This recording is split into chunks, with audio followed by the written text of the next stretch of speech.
गुरुर्ब्रह्मा गुरुर्विष्णु गुरुर्देव महेश्वर गुरु साक्षात् परम ब्रह्म तस्मै श्री गुरुदेव नमः। ओम स्थापकाय च धर्मस्य सर्वधर्मो स्वरूपिणे अवतार वरिष्ठाय रामकृष्णाय ते नमः।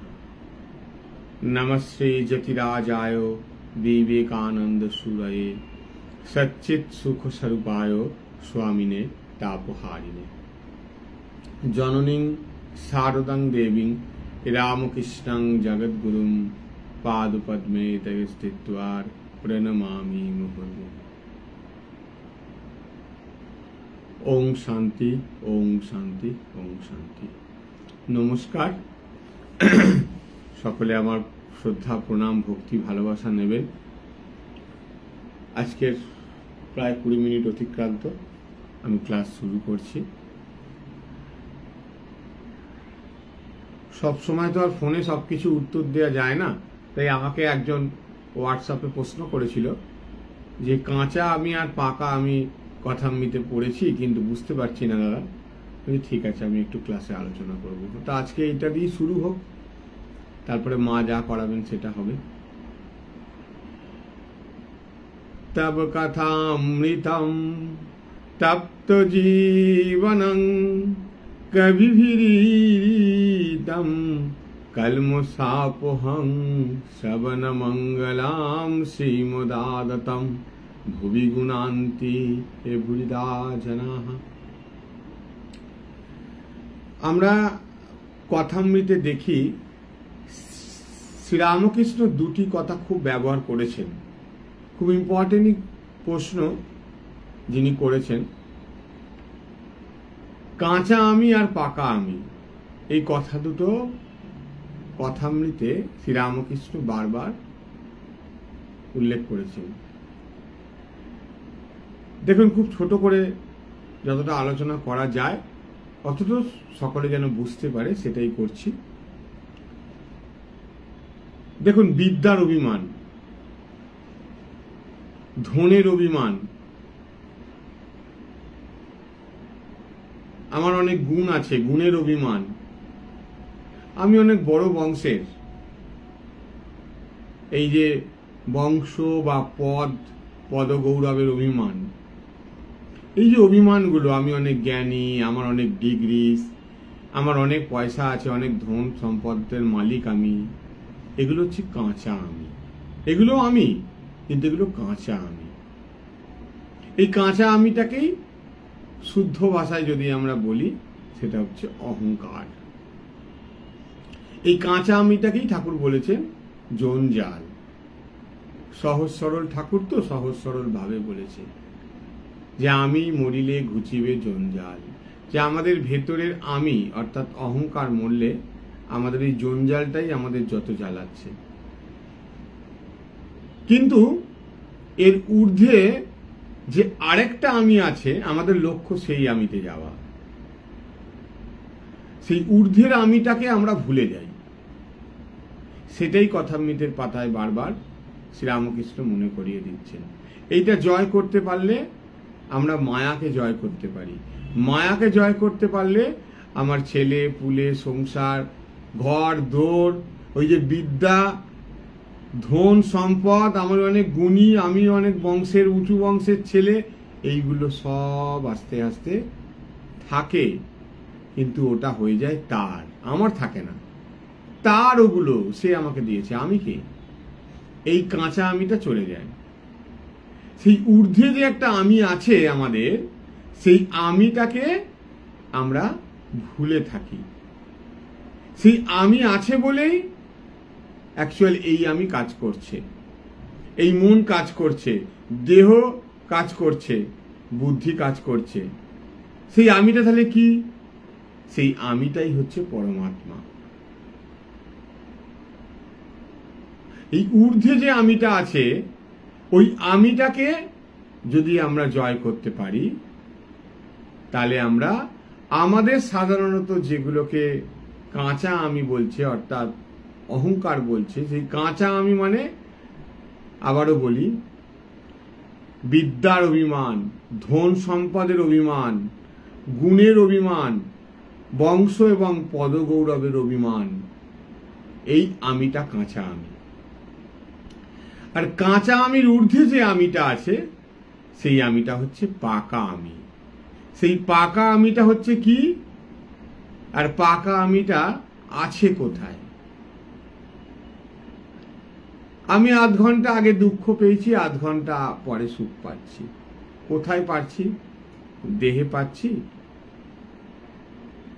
না মনে পাচ্ছি? পাচ্ছি নিশ্চয়ই মনে। কারণ দেহেতে যদি আমাকে কেউ একটু আঘাত করে, আমার যদি লাগে, আমি আ বললে চেল্লে উঠি, সেই আঘাতটা কিন্তু দেহে লাগলেও কষ্টটা মনে হচ্ছে। ওই পাকা আমিটা মনের অনেক গভীরে, অর্থাৎ সেই চৈতন্য স্বরূপে মিশে আছে। সেই পাকা আমিটা আমাদেরকে লুকিয়ে রেখেছে, আমরা কিছুতেই দেখতে পাচ্ছি না। সেই আমিটাকে আমরা তাই ভুলে আছি। কিন্তু সেই আমি আছে বলেই এই আমি অমুক, আপনি অমুক আমরা আছি। সেই আমি আছে বলে আমরা আমাদের দেহ দিয়ে কাজ করছি, আমাদের মন দিয়ে কাজ করছি, আমাদের বুদ্ধি কাজ করছে। সেই আমিটাই আমাদের শক্তি দিচ্ছে এই শরীর চালনা করার। আর মৃত্যুর পর সেই পাকা আমিটাই বেরিয়ে যায়, অর্থাৎ ওই আত্মা পরমাত্মার যে সূক্ষ্ম, সেই বেরিয়ে যায় বলে আমাদের তখন ডেথ, অর্থাৎ মৃত ব্যক্তি বলে ঘোষণা করা হয়। তাই ওই পাকা আমিটাই হচ্ছে পরমাত্মা, আমার প্রকৃত রূপ, সেটাই পাকা আমি। এই পাকা আমি সত্য, কাঁচা আমি মিথ্যা। কাঁচা আমিটা চিরস্থায়ী নয়, কাঁচা আমিটা ভেঙে ভেঙে ভেঙে ভেঙে আমাদেরকে টুকরো টুকরো করে ফেলতে হবে। একদিনে আমরা কাঁচা আমি থেকে তো পাকা আমিতে যেতে পারবো না। তাই একটা একটা দিন করে করে একটু একটু করে আমাদের ওই কাঁচা আমিটাকে ভাঙতে ভাঙতে ভাঙতে ভাঙতে চূর্ণ বিচূর্ণ আমাদের করে দিয়ে আমাদের এই পাকা আমি থেকে অবস্থান করতে হবে। আর কারণ ওটা হচ্ছে সত্য। কাঁচা আমিটা চিরস্থায়ী নয়, ওই আমিটা চিরস্থায়ী। জোয়ার যত তাড়াতাড়ি ওই কাঁচা আমি ভেঙে যাবে, তার ততই মঙ্গল। কারণ সেই আমি ছোট আমি, সেই আমি ক্ষুদ্র আমি, শুধু নিজেকে নিয়ে চিন্তা করে সেই আমি। আর আমাদের যত দুঃখ সেখান থেকেই উৎপন্ন হয়, যখন আমরা শুধু নিজেকে নিয়ে ভাবি, নিজের জন্য চিন্তা করি। আমাদের দুঃখ উৎপত্তি সেখান থেকেই হয়, ওই কাঁচা আমি থেকে। উপনিষদের দুটো পাখির গল্পর উদাহরণ দেয়া আছে। সেই পাখি দুটি দেখতে একই রকমের দেখতে, আর একই গাছে তারা বসে আছে। এদের একজন চুপ করে বসে আছে, গাছে নানা রকম ফল আছে, খাচ্ছে না, চুপ করে বসে আছে, শান্ত আত্মস্থ, সেটি একটি পাখি। আর অন্য পাখিটি সে এক ডাল থেকে ও ডালে যাচ্ছে, অস্থির মন, কখনো মিষ্টি ফল খাচ্ছে, কখনো টক ফল খাচ্ছে, আবার কখনো তেতো ফল খাচ্ছে। মাঝে মাঝে বলছে কিছুই, কোনো ফলটাই খেতে তার ভালো লাগছে না। এই অস্থির সে, কখনো মিষ্টি ফল খাচ্ছে, কখনো আবার বলছে ভালো লাগছে না। এই যে পাখিটি নানা রকম ফল খাচ্ছে, এডাল ওডাল করছে, ওই পাখিটি হচ্ছে আমরা, সেটা হচ্ছে জীবাত্মা। আমরা সব কিছু নিয়েই আছি, সংসারে আবদ্ধ হয়ে কত রকমের অভিজ্ঞতার ভেতর দিয়ে আমরা চলেছি। অন্য পাখিটি হচ্ছে নির্লিপ্ত, সে গাছে বসে আছে, গাছের কোনো ফল, সে ফল মিষ্টি হোক, টক হোক, তেতো হোক, খাচ্ছে না, এ ডাল থেকে ও ডালে যাচ্ছে না, ধীর স্থির স্থিতপ্রজ্ঞ হয়ে বসে আছে। সেই পাখিটি হচ্ছে পরমাত্মা। সে নির্লিপ্ত, সে সাক্ষী, উদাসীন। সে সংসার থেকে নিজেকে গুটিয়ে নিয়েছে, সংসারের সুখ দুঃখ তাকে স্পর্শ করতে পারে না। বস্তুত এই দুটি পাখি এক, কিন্তু একটি পাখি জীবাত্মা আর একটি পাখি পরমাত্মা। কাঁচা আমিটা আমাদের প্রকৃত রূপ নয়। কিন্তু আমরা যখন জন্মাই তখন কিন্তু ভগবানের কাছে প্রার্থনাই করি যে আমি জন্মাবো, তুমি এই জঠর যন্ত্রণা থেকে আমাকে মুক্তি দাও, আমরা জন্মেই তোমার নাম করব, শুধু তোমাকেই ভাববো। কিন্তু যেই আমরা ল্যান্ড করি এই পৃথিবীতে, জগতে ভূমিষ্ঠ হই, তখন আমরা এই জগতে তার এই রূপ, ঈশ্বরের এই যে জগতের নানান মহিমা দেখে আমরা মুগ্ধ হয়ে যাই। ওই প্রার্থনা করে না, ভুবন মোহিনী মায়ায় মুগ্ধ না হই, ওই মায়ায় আমরা মুগ্ধ হয়ে যাই। একটি মা আমাদের আদর যত্ন ভালোবাসা স্নেহ সব দিয়ে মানুষ করে। একটা বাবা তার সর্বস্ব দিয়ে তার সন্তানকে লালন পালন করে ভালোবাসে। কি করে সন্তানের ভালো হবে? তারপরে নানান এই জগতের সব সম্পদ, এই জগতের নানা ঠাকুমা দাদুর ভালোবাসা, নানা রকম আদর যত্ন পেয়ে আমরা আবদ্ধ হয়ে যাই ওই ভুবন মোহিনী মায়ায়। ওটি হচ্ছে কাঁচা আমি। আমার প্রকৃত রূপ কিন্তু যে পাকা আমি, আমি এই মায়ায় আবদ্ধ হয়ে ভুলে গেলাম। ঠাকুর তাই বলছেন, দাস আমি, বিদ্যার আমি, ভক্তের আমি, এরই নাম পাকা আমি। আমি তার দাস, তার দেয়া জ্ঞানে আমি বিদ্বান, আমি তার ভক্ত, এই আমি আমার গর্ব থাকবে। আমি শ্রীরামকৃষ্ণের ভক্ত, এইটা আমার গর্ব থাকবে। এইগুলো হচ্ছে পাকা আমি। আমি কর্তা, আমি এত বড় লোকের ছেলে, আমি বিদ্বান, আমি ধনবান, আমাকে এমন কথা বলো, এই সব নানা রকম জিনিস, এগুলো হচ্ছে ব্যক্তি। এই ব্যক্তিটাই হচ্ছে অহংকার। ঈশ্বর তো চাইছেনই আমার হৃদয়ে আসতে, চাইছেন, কিন্তু হৃদয়টা কাঁচা আমি হয়ে থাকছে বলে পাকা আমিটা প্রবেশ করতে পারছে না। ঈশ্বর চেষ্টা করলেও আমাদের মধ্যে ঢুকতে পারছে না। আমি যে সেখানে নানা রকম সব সাজের ডালি গুছিয়ে রেখেছি মহা আড়ম্বরে, আমার ছেলে, আমার পুলে, আমার টাকা পয়সা, অহংকার, এইগুলো মনের মধ্যে সবসময় চিন্তা করছি। আমি যাকে চিন্তা করব আমি তার স্বভাব পাবো, আমি যাকে চিন্তা করব সেই তো আমার মনের আঙিনায় ভাগবে। ঠাকুর বলছে না, বৃদ্ধ হয়েছে, মৃত্যুর 5 মিনিট আগে বলছে, ওগো প্রদীপের সলতেটা আস্তে করো, তেলটা যে পুড়ে যাচ্ছে। দেখুন, অনিত্য এই সংসার ছেড়ে চলে যাচ্ছে, তাও ওই সংসারের মায়া ওই বলছে প্রদীপের তেল বেশি পুড়ে যাবে, প্রদীপের শিখাটা আস্তে করো বৌমা।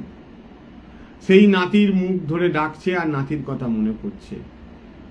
কিন্তু আমরা যখন ঈশ্বরের কৃপায়, ঈশ্বরের দয়ায় আমরা যখন এতটুকু বুঝতে পেরেছি যে কোনটা বস্তু কোনটা অবস্তু, কোনটা সত্য কোনটা মিথ্যা, আমরা মিথ্যায় আছি, আমাদের উদ্দেশ্য সত্যে যাওয়া।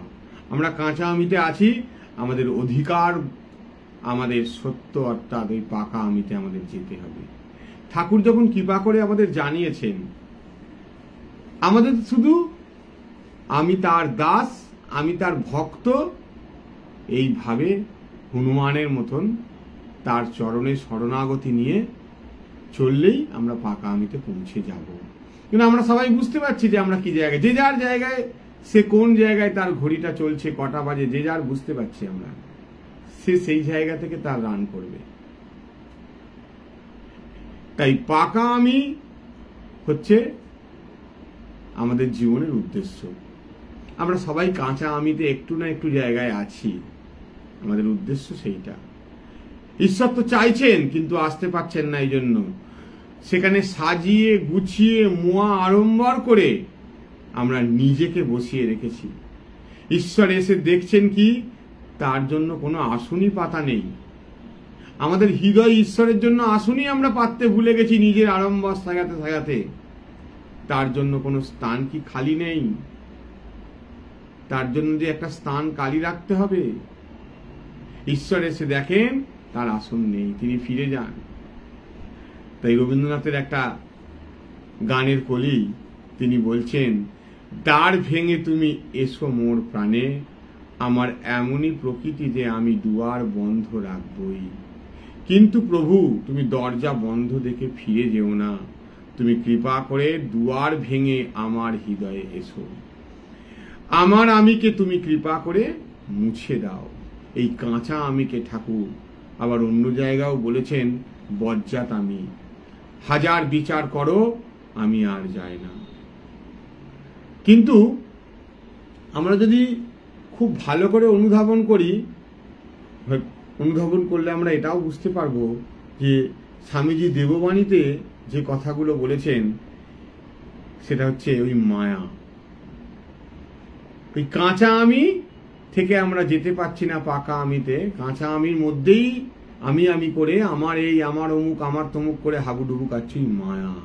মায়ার ভেতর উন্নতি করা বা অগ্রসর হওয়াকে একটি বিক্ত বলে বর্ণনা করা যেতে পারে বলে স্বামীজি তার দেববাণীতে বলেছেন। স্বামীজি এও বলেছেন, এতে এই হয় যে যেখান থেকে তুমি যাত্রা করেছিলে ঠিক সেখানেই এসে পৌঁছবে। তবে প্রভেদেই যে যাত্রা করবার সময় তুমি অজ্ঞান ছিলে, আর সেখানে যখন ফিরে আসবে তখন তুমি পূর্ণ জ্ঞান লাভ করেছ। দেখুন, স্বামীজির দেববাণী এরাম। আমরা কিন্তু সবাই জ্ঞান তো সব জ্ঞান লাভ করে কি দীক্ষা নিই না। আমরা যখন প্রথম এরাম নানা রকম আধ্যাত্মিক ক্লাস শুরু করেছি তখন কি আমাদের সব জ্ঞান ছিল না? তা আমরা যেখান থেকে শুরু করেছিলাম আমি সেই জায়গাতেই আছি। স্বামীজি এটাই বলছেন যে আমরা তো দীক্ষা নিয়েছি, কিন্তু দীক্ষা নেওয়ার পরে আজ আমরা বুঝতে পারি দীর্ঘ 5 বছর, কার 2 বছর, কার 1 বছর, কার 10 বছর হওয়ার পরে যে আমরা একটু জ্ঞান সঞ্চয় করতে হয়তো পেরেছি। এই বোধটা হয়েছে বস্তু আর অবস্তু কোনটা, সেই বোধটা আমাদের পাকা হয়েছে। কোনটা সত্য আর কোনটা চিরস্থায়ী আর কোনটা ক্ষণস্থায়ী, তাই বোধটা আমাদের যখন পাকা হচ্ছে, পারি না পারি করতে বোধটা তো এসছে, এরই নাম জ্ঞান। এই জ্ঞানটাকে এবার আমাদের উচ্চ শিখায় নিয়ে যেতে হবে। তাই স্বামীজি বলছে আমাদের ভেতর যে মায়া আছে, সেই মায়াটা যে আস্তে আস্তে উন্নতি করছে, অগ্রসর হচ্ছে, একটা বৃত্তের মধ্যে তো ঘুরছে। কিন্তু স্বামীজি বলছেন এই যে আমরা যাত্রা শুরু করেছিলাম ঠিক সেইখানে এসেই আমরা আবার পৌঁছচ্ছি, তবে প্রভেদ থেকে যাচ্ছে। প্রভেদ সেটাই যে আমি যখন শুরু করেছিলাম আমার মধ্যে জ্ঞানটা ছিল না, আমি একই আছি, যে নাম যে রূপ আমার সেটাই আছে, কিন্তু আমি কিছুদিন পর দেখতে পাচ্ছি আমি অনেক আস্তে আস্তে পূর্ণতার দিকে, পূর্ণ জ্ঞানের দিকে এগিয়ে চলেছি। ঈশ্বরের উপাসনা, সাধু মহাপুরুষদের পুজো, কনসেন্ট্রেশন অর্থাৎ একাগ্রতা, ধ্যান, নিষ্কাম কর্ম, এই মায়ার জাল কেটে বেরিয়ে আসবার এই উপায় প্রথমেই স্বামীজি বলছে তীব্র মুমুক্ষত্ব, মুমুক্ষ বোধটা খুব তীব্র আমাদের থাকতে হবে, যে জ্যোতি দপ করে প্রকাশ হয়ে আমাদের হৃদয়ের যে ভেতরে অন্ধকার আছে, সেই জ্যোতিটা, জ্ঞানের জ্যোতিটা ঢুকে এই অন্ধকার ভেতরটা আমাদের আলোকিত হয়ে যাবে। তা আমাদের ভিতরেই রয়েছে, কিন্তু আমাদের জ্ঞানের অভাবে অন্ধকার হয়ে আছে। তাই স্বামীজি তার দেববাণীর খুব সম্ভবত 200 থেকে 204 নম্বর কি 5 নম্বর এরকম পৃষ্ঠার মধ্যেই এই কথাগুলো আছে।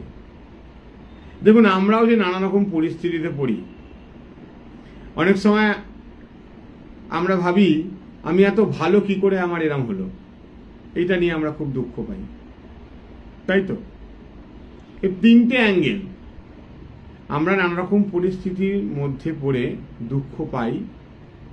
3 রকম অ্যাঙ্গেল আমরা যদি দেখি তাহলে আমরা বুঝতে পারবো 3 রকম অ্যাঙ্গেল। সেটা হচ্ছে আমাদের একটা ভাবনা হয় যে আমরা কেন আমার এরম হলো, আমি কি কোনোদিন কারোর খারাপ করেছি, আমি সবসময় তো মানুষের ভালোই করি, এটা একটা দৃষ্টিভঙ্গি।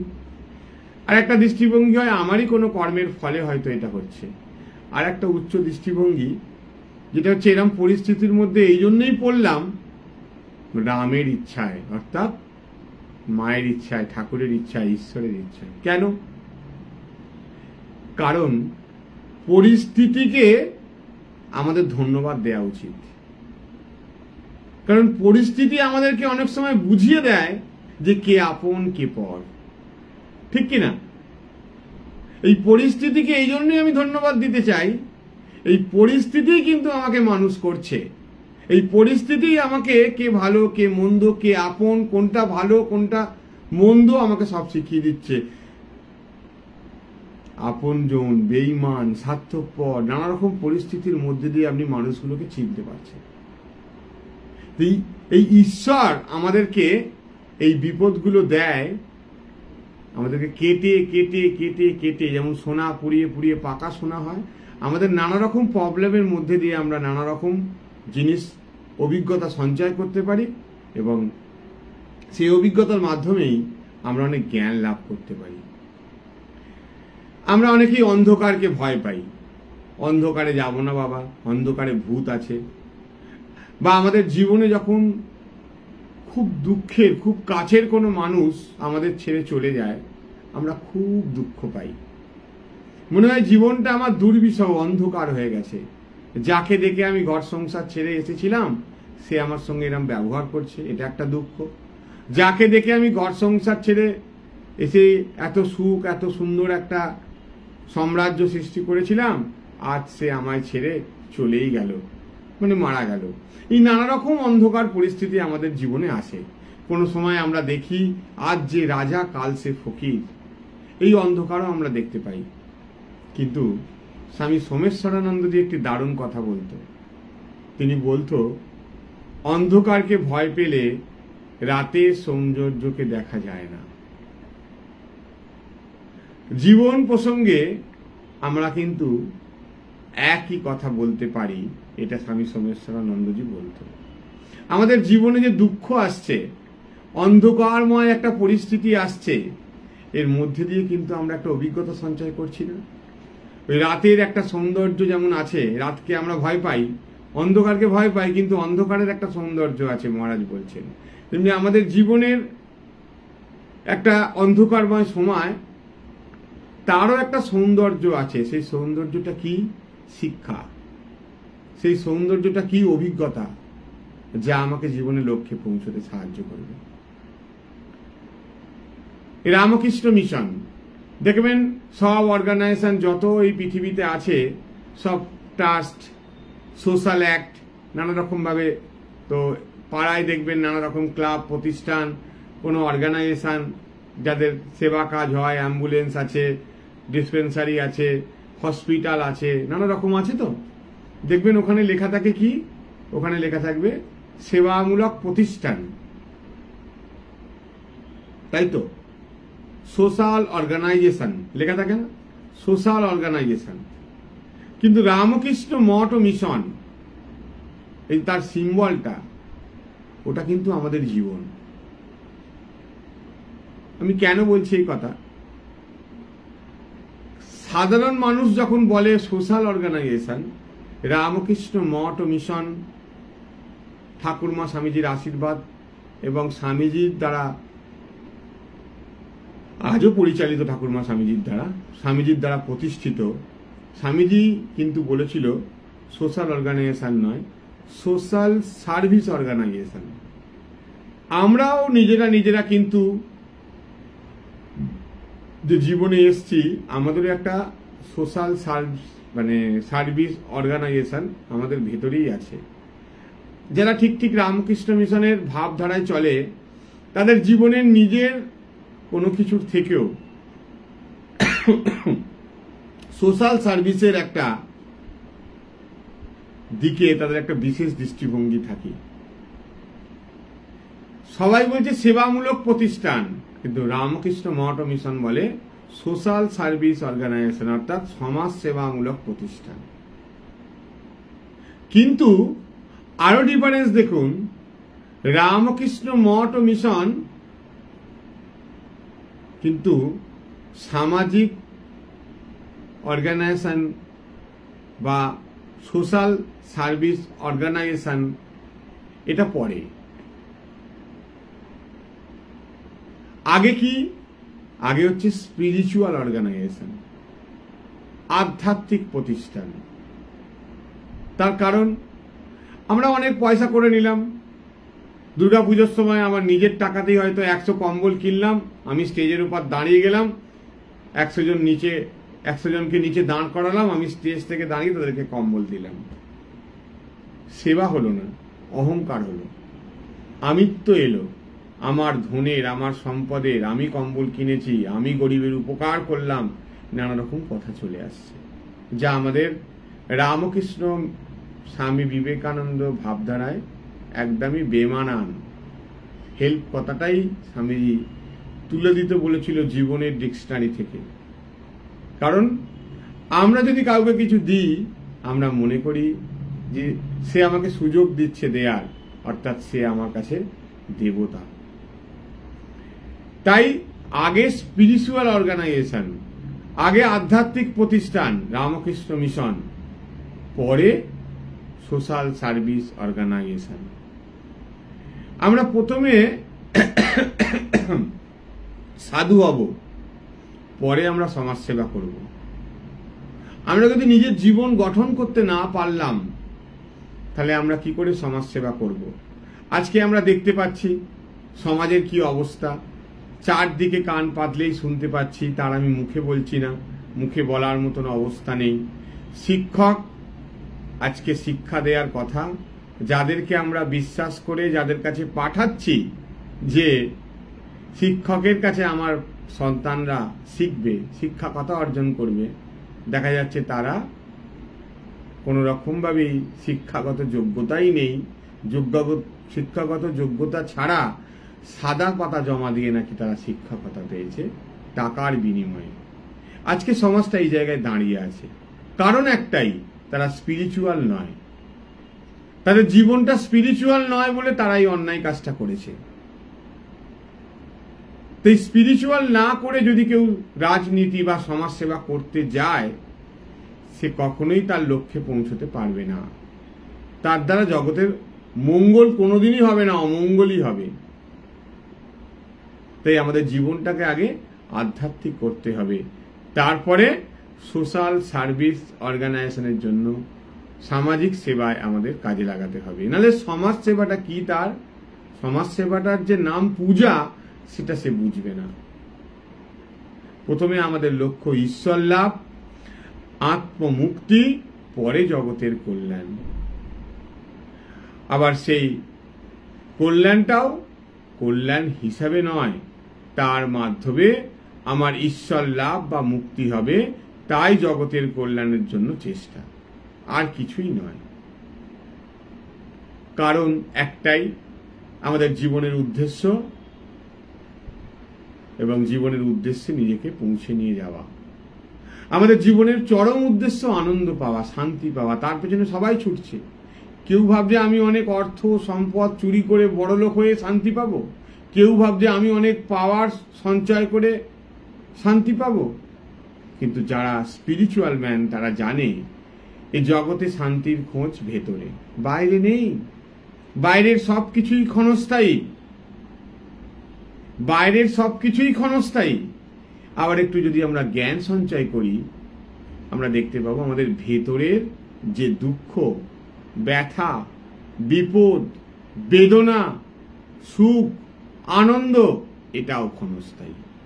এই ভেতর এবং বাইরে সবকিছুই ক্ষণস্থায়ী। তাহলে স্থায়ী কি? স্থায়ী সেই আধ্যাত্মিক আনন্দ, ডিভাইন লাভ।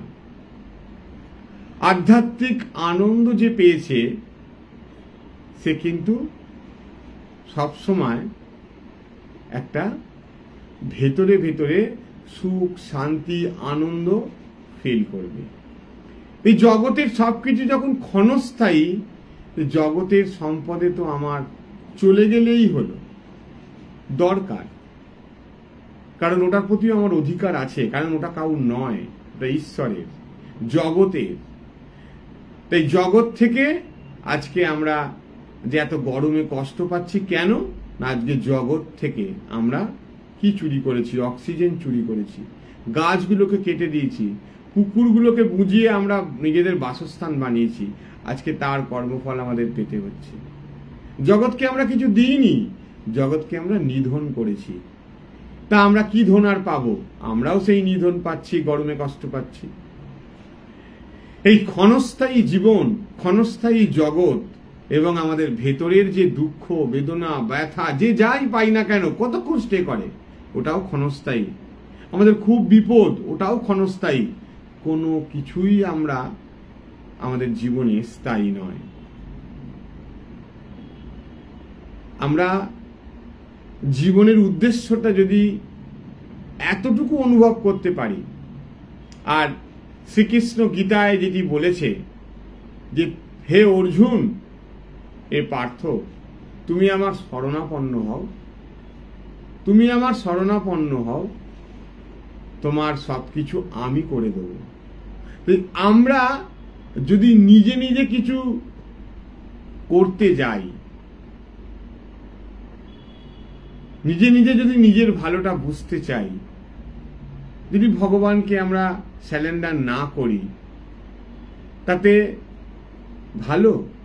নাকি আমরা তার প্রতি শরণাগতি হয়ে, স্যালেন্ডার হয়ে, আমাদের সুখ দুঃখ যেটাই আসছে তা তিনি আমাদেরকে দিয়ে পরিচালনা করাচ্ছেন এবং সেটাকে উদ্ধারও করছেন।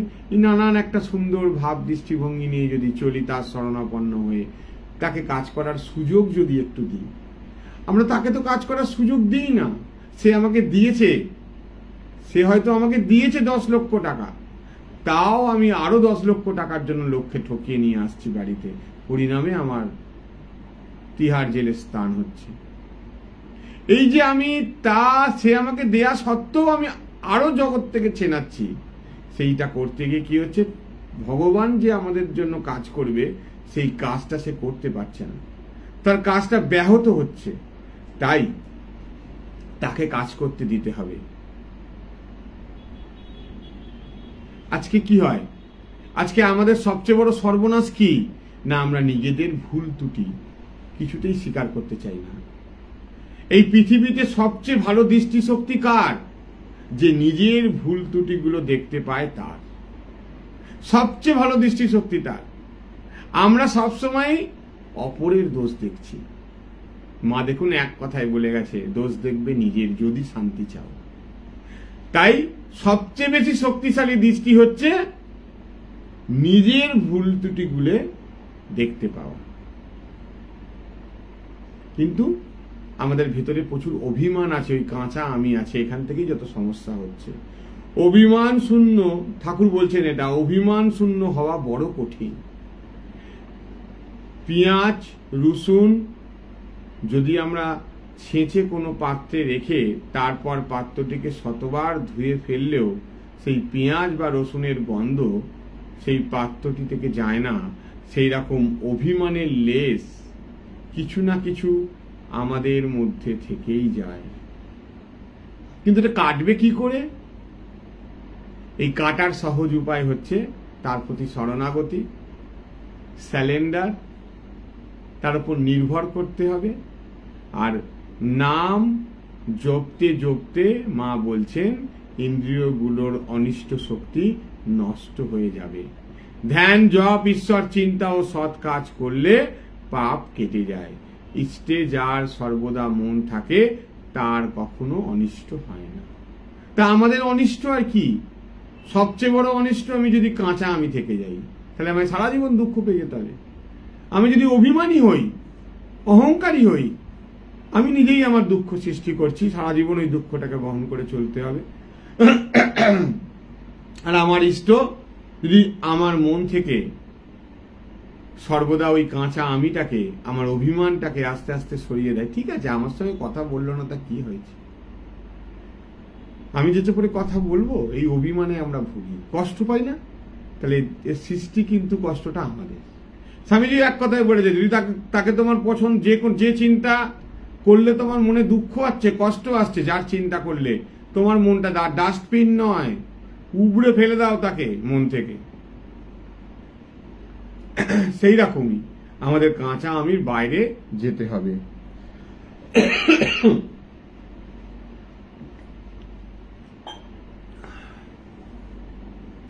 আমাদের সবসময় নিজের মনের ভেতরে একটা আনন্দ রাখতে হবে, না হলে কোথাও কখনো শান্তি পাবো না। ওখানে যাব এখানে যাব ওসব কিছু নয়, সাধারণ মানুষ বাইরে আনন্দটা খোঁজে, এটাই সবচেয়ে বড় প্রবলেম।